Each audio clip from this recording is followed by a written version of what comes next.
Assalamualaikum warahmatullahi wabarakatuh. Alhamdulillah, Allahumma zis sultanil azim, wadhil manil qadim, wadhil wajhil karim.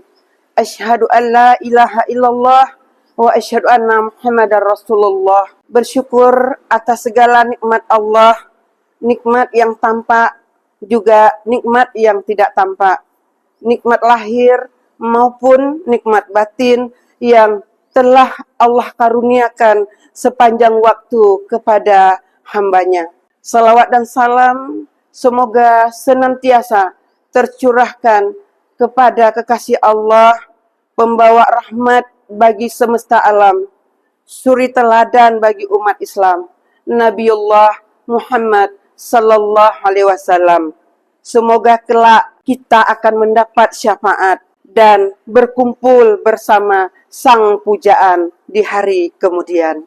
Sahabat berlian yang dirahmati Allah, agama Islam merupakan tuntunan jalan kehidupan umat manusia.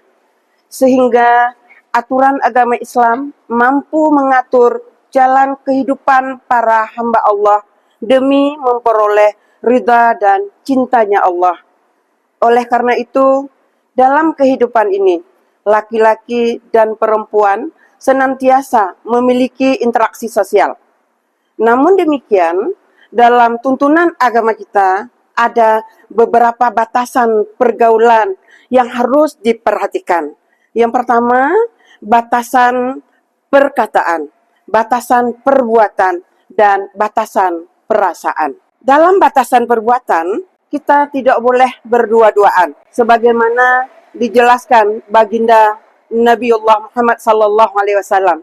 Berdua-duaan, maka yang ketiga adalah setan. Ketika kita sedang duduk bercanda gurau, sedang di kafe, sedang di ruang kelas, sedang di tempat sepi, maupun di pantai di saat senja datang, setan akan hadir di sana untuk membujuk rayu bahwa keinginan setan itu harus benar-benar terpenuhi.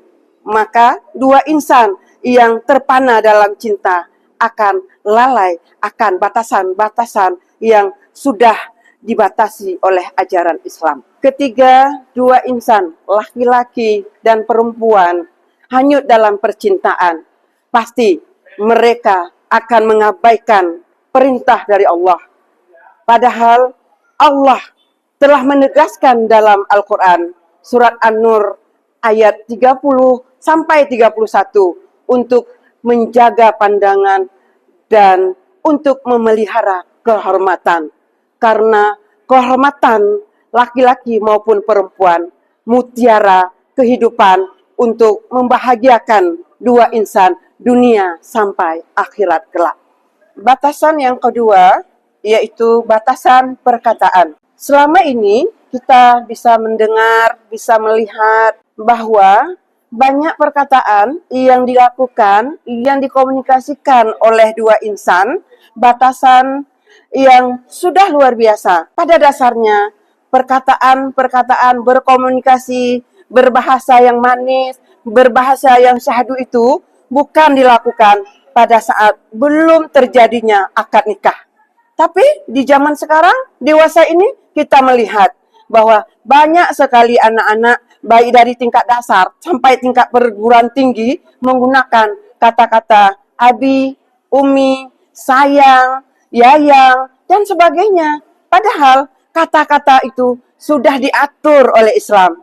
Etika berkomunikasi antara dua insan sudah sangat-sangat diatur dalam Islam. Qaulan balagha qaulan maisura. Kedua kata itu ditabung untuk dipersembahkan ketika terjadinya ijab kabul dengan suami atau istri. Ketika berkeluarga nanti, itu dibenarkan. Itu adalah perkataan yang mulia, yang diinginkan oleh Allah. Memanggil suami abi, memanggil istri umi, memanggil suami papa, atau memanggil istri mama, atau sejenis yang sangat mengikat jiwa, mengetuk antara dua insan. Sehingga keluarga itu bisa hidup di dalam sa'adah, mawaddah, warahmah. Sahabat berlian yang dirahmati Allah, kata-kata ini yang sekarang sangat diuber-uberkan. Oleh siapa? Oleh remaja belia saat ini. Ketika mengirim sebuah kalimat lewat WA, juga sangat menyentuh, mendayu-dayu seorang laki-laki, juga seorang perempuan. Hingga hadirlah setan di dalamnya agar mereka akan dipengaruhi oleh setan untuk cepat bersatu dalam satu kata, bahwa kalimat yang dikeluarkan itu adalah kalimat maksiat. Kemudian yang ketiga adalah batasan perasaan. Luar biasa. Nauzubillah min zalik. Kita melihat saat ini di jalanan yang panjang, di tepi laut, bahkan di kafe-kafe saat maghrib, mereka saling menukar bahasa cinta. Mereka mengabaikan titah Allah, malah keimanan mereka akan rusak dikarenakan lalai dengan cinta buta. Pada saat mereka berkomunikasi dengan perasaan, setan tersenyum bahwa dia sudah berhasil menggait dua manusia ini, manusia yang melabelkan wanita dan pria, sehingga mereka lalai bahwa berdua-duaan melalui perasaan itu mendekatkan kepada zina. Oleh sebab itu, kaum wanita atau pria, mari jaga perasaan itu untuk menentu arah kebaikan kemuliaan pada saat sudah menjadi suami istri. Sahabat berlian yang disayangi oleh Allah, ketika sebuah batasan sudah dijelaskan dalam Islam, tapi kita mengabaikan begitu saja. Ingat bahwa efek buruk itu akan terjadi pada diri kita. Seperti terjadinya pergaulan bebas, kumpul kebo di mana-mana. Hingga batasan yang dilakukan oleh perempuan tidak berbatas waktu. Pagi, petang, malam, menurut mereka itu hal yang biasa. Malah mereka, laki-laki maupun perempuan, bangga dengan perbuatan yang sangat tercela ini. Oleh sebab itu, Allah Subhanahu wa Ta'ala mencabut rasa malu itu dalam hati perempuan, hingga diberi label dengan sebutan wanita salfa. Wanita yang sudah berkeliaran di mana saja, berpelukan di depan orang ramai, senyuman, malah ria dengan kesombongan bahwa dia bisa menggait laki-laki maupun perempuan yang belum mahramnya. Efek yang kedua yaitu mendekati zina. Kenapa? Dengan berpacaran tanpa mengenal waktu, dengan berdua-duaan di dalam kegelapan, maka setan membisikkan kepada kita, ayo lakukan maksiat. Kapan lagi waktunya? Kapan lagi kesempatannya? Kalau enggak saat ini. Padahal Allah dengan tegasnya menyatakan, wala taqrabuz zina. Jangan sekali-kali engkau dekati dengan zina.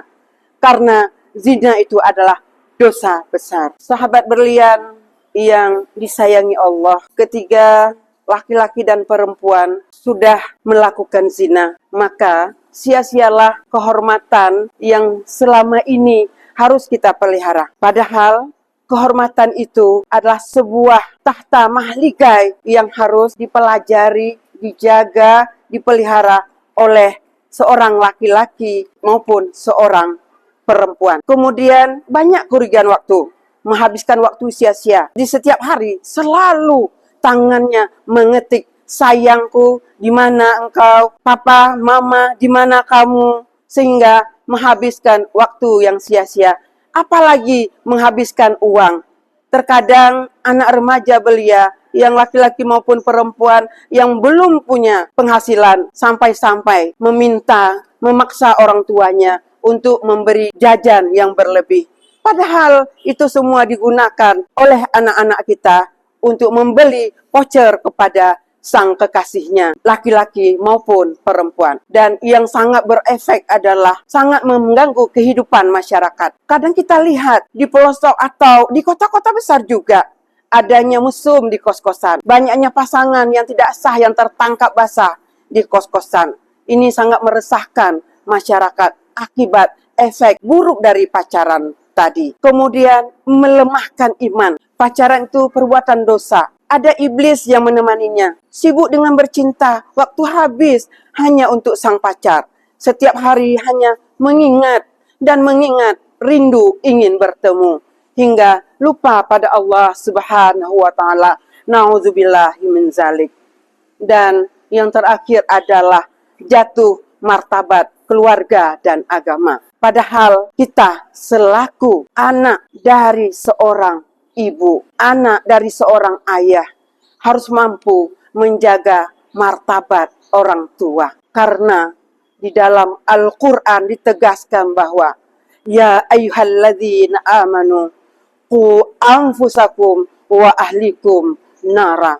Jagalah diri kamu, jagalah keluargamu dari api neraka. Sahabat berlian yang dirahmati Allah, wahai akhwat, jadilah seorang wanita dalam bingkai kaca yang sukar disentuh oleh siapapun. Dan hanya orang-orang yang mampu saja yang akan bisa memiliki wanita yang beriman. Wahai pria, si kumbang jati, ingatlah bahwa kita adalah imam bagi wanita. Hanya ini yang dapat saya sampaikan. Lebih dan kurang saya mohon maaf. Akhirus salam. Jazakallahu khaira jazak. Sami'na wa ata'na. Ghufranaka rabbana wa ilaikal masir. Assalamualaikum warahmatullahi wabarakatuh.